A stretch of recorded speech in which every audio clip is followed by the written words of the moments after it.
আগের জামানায় বনি ইসরাইলের জামানায় একজন আবেদ ব্যক্তি ছিল, একজন আল্লাহওয়ালা ব্যক্তি ছিল। পাহাড়ে এসে বসবাস করত। সংসার থেকে দুনিয়া থেকে বিমুখতা অর্জন করে পাহাড়ে এসে বসবাস করত। সেই পাহাড়ের ভিতরে এসে সারাটা দিন 24টা ঘন্টা আল্লাহর ইবাদত বন্দেগীতে মশগুল থাকত।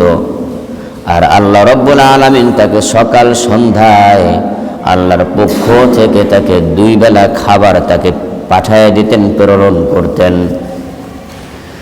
আর বাকি সময়গুলো রিজিকের কোনো চিন্তা ছিল না, কামাই রোজগারের চিন্তা ভাবনা ছিল না, দুনিয়ার কোনো চিন্তা ভাবনা তার মাঝে ছিল না। 24টা ঘন্টা 24 আওয়ার্স দিবানিশি সে আবেদ ব্যক্তি আল্লাহর ইবাদতে মগ্ন ছিল, ব্যস্ত ছিল।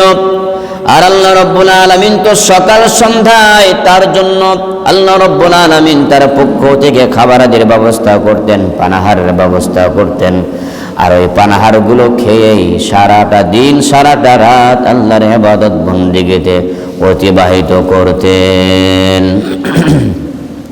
বিশ্বনবী বলেন, ওই আবেদ ব্যক্তি যখন ইন্তিকাল করলেন, আল্লাহ রব্বুল আলামিন তখন আবেদ ব্যক্তিকে বললেন যে তুমি জান্নাতে প্রবেশ করো, উদখুলুল জান্নাহ বিরহমাতি, আমার দয়ায় আমার করুণায় তুমি জান্নাতে প্রবেশ করো।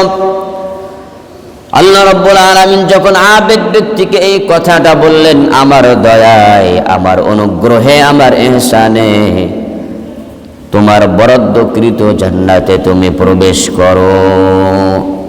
ওই আবেদ ব্যক্তি, ইবাদত গুজারি ব্যক্তি, তার মনের মধ্যে একটা খটকা চলে আসলো। সে চিন্তা করলো আমি 1-2 বছর না, 3 বছর না, 4 বছর না, লাগাতার 500 বছর পর্যন্ত আমি একটা সেকেন্ড, একটা মুহূর্ত আমার জীবনে অতিবাহিত হয় নাই, যেই সময়টা, যেই মুহূর্তটা আল্লাহ তোমার ইবাদত বন্দেগীর মাধ্যমে পার করি নাই। তাহলে আমি 500 বছর পর্যন্ত যদি তোমার ইবাদত করি, তাহলে কেন তোমার দয়ায় আমাকে জান্নাতে যেতে হবে? আমি তো আমার আমল দিয়ে, ইবাদত দিয়ে আমি জান্নাতে যাব, আপনার দয়ার তো এখানে আমার দরকার নাই। যেহেতু 500 বছর পর্যন্ত আমি লাগাতার উইথাউট ব্রেক, কোনো প্রকারের বিরতি ছাড়া আমি কন্টিনিউ 24টা ঘন্টা তোমার ইবাদতে ব্যস্ত ছিলাম, সুতরাং জান্নাতে যেতে হলে তো আমি আমার আমলের মাধ্যমে যাব, তোমার দয়া তো এখানে আমার দরকার পড়ে না। এরপরে আল্লাহ রব্বুল আলামিন সেই ব্যক্তির মনের মানসাটা, ইন্টেনশনটা বুঝতে পারলেন। ওই ব্যক্তির মাঝে একটা ফখর চলে এসেছে, সে জান্নাতে যাবে তার আমলের বিনিময়ে। আল্লাহ যখন তার এই উদ্দেশ্য মাকসাদে বুঝতে পেরেছেন, আল্লাহ রব্বুল আলামিন তখন ওই ব্যক্তিকে জাহান্নামে যাওয়ার জন্য বললেন, জাহান্নামের দিকে যাও, তোমার ফয়সালা জাহান্নামে, জাহান্নামের দিকে যাও। ফেরেশতা মণ্ডলী যখন ওই আবেদ ব্যক্তিকে, ইবাদত গুজারি ব্যক্তিকে জাহান্নামের দিকে নিয়ে যাচ্ছে, যতই জাহান্নামের কাছাকাছি নিয়ে যায়, জাহান্নামের আগুনের তাপ তার শরীরে লাগতে থাকে। এমন অবস্থা হয়ে গেছে, শরীরে আগুনের তাপ লাগতে লাগতে তার খুবই তৃষ্ণা এবং সে খুবই পিপাসার্ত হয়েছে। পিপাসায় তার প্রাণ উষ্ঠাগত এমন অবস্থা, জিহ্বা 1.5 হাত বের হয়ে গেছে, পানির জন্য তার কলিজা শুকিয়ে গেছে। এমত অবস্থায় একজন ফেরেশতা পানির পাত্রে করে 1 পেয়ালা পানি তার সামনে দিয়ে নিয়ে যাচ্ছে। তখন ওই আবেদ ব্যক্তি বলল, ভাই আমাকে এই 1 পেয়ালা পানি আমাকে দিন, আমি খুবই তৃষ্ণার্ত, খুবই আমি পিপাসার্ত। ফেরেশতা বললেন, এই 1 পেয়ালা পানি আমি আপনাকে দিতে পারি, তবে এর বিনিময়ে আমাকে দিতে হবে। এর বিনিময় অনেক বড় বিনিময়, বিশাল বড় দামে, বিশাল বড় চড়া মূল্যে এই 1 পেয়ালা পানি আমি আপনাকে দিতে পারি। ওই আবেদ ব্যক্তি বলল, কি আপনি বিনিময় চান? ওই ফেরেশতা বলল, আপনি যে দুনিয়ার জিন্দেগিতে, দুনিয়ার জীবনে 500 বছর পর্যন্ত আল্লাহর ইবাদত করেছেন, ওই 500 বছরের ইবাদত গুলো আমাকে দেওয়া হোক, আর বিনিময়ে আপনাকে এই 1 পেয়ালা পানি দেওয়া হোক। 500 বছর পর্যন্ত যে আপনি ইবাদত করেছেন, ওই ইবাদতগুলো দিন, আর বিনিময়ে আপনি এই 1 পেয়ালা পানি আপনি পান করুন। তখন সেই ব্যক্তি বলছে, আয় ভাই, আগে আমার জীবন বাঁচানো ফরজ, আমার প্রাণ উষ্ঠাগত, আমাকে দিন, আর আমার 500 বছরের আমল আপনি নিয়ে নিন, আমাকে বিনিময়ে 1 পেয়ালা পানি পান করার সুযোগ করে দিন।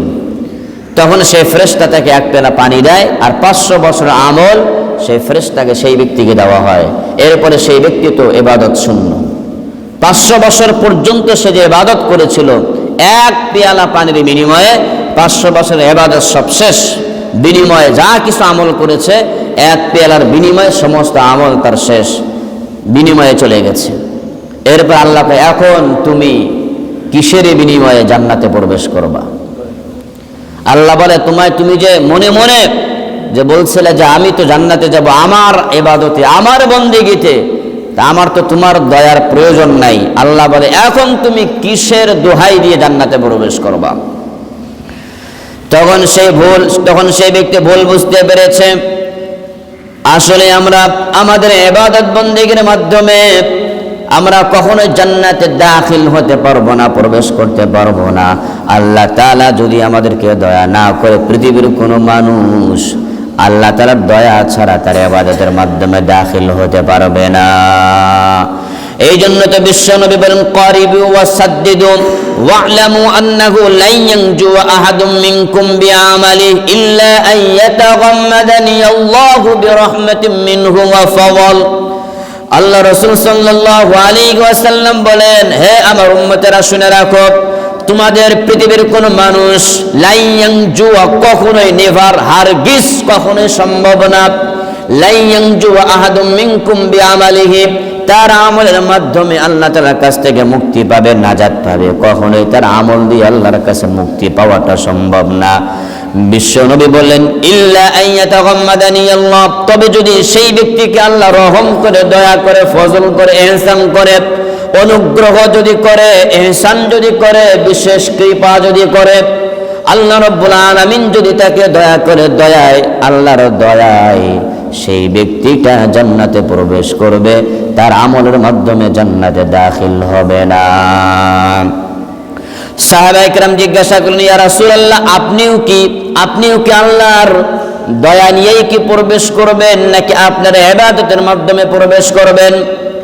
বিশ্বনবী বললেন, ওয়ালা আনা, আমিও আমার ইবাদত দিয়ে জান্নাতে প্রবেশ করতে পারবো না, তবে ইল্লা আন ইয়াতাগাম্মাদানি আল্লাহু বিরহমাতিন মিনহু ওয়া ফাদল, তবে আল্লাহর রহমত বরকত আমার উপরে থাকবে, বিধায় আল্লাহর রহমতেও আমিও জান্নাতে প্রবেশ করব। তার মানে বোঝা গেল, আমরা আমাদের ইবাদতের মাধ্যমে পৃথিবীর কোনো মানুষ, ইভেন রাসূল পর্যন্ত জান্নাতে যেতে পারবে না। জান্নাতে যেতে হলে আল্লাহর দয়ায়, আল্লাহর ইহসানে আমাদেরকে জান্নাতে যেতে হবে। এখন প্রশ্ন হলো, তাই বলে কি আল্লাহর ইবাদত বন্দেগী করব না? ইবাদত বন্দেগী না করে আকাশের দিকে তাকিয়ে থাকব, কখন আল্লাহর রহমত বরকত আসবে? তাই বলে কি ইবাদত ছেড়ে দেব নাকি? ইবাদত ছেড়ে দেওয়া যাবে না, তবে ওই আল্লাহর দয়া ইহসান পেতে হলে ইবাদত করতে হবে। দয়া পেতে হলে, ইহসান পেতে হলে, এবং আল্লাহর এ ফজল করম পেতে হলে, এটার পূর্ব শর্ত হলো আমাকে ইবাদত করতে হবে। এছাড়া আমি ইবাদত বন্দেগী না করে, গাছ না লাগিয়ে আমি গাছের আগার দিকে তাকিয়ে থাকবো কখন ফল হবে, এটা যেরকম বোকামি হবে। আমি ইবাদত বন্দেগী না করে আল্লাহর রহমতের আশায় আমি থাকবো, ইবাদত বন্দেগী করা ছেড়ে দেব, এটাও ঠিক সেই রকম ভাবে বোকামি হবে।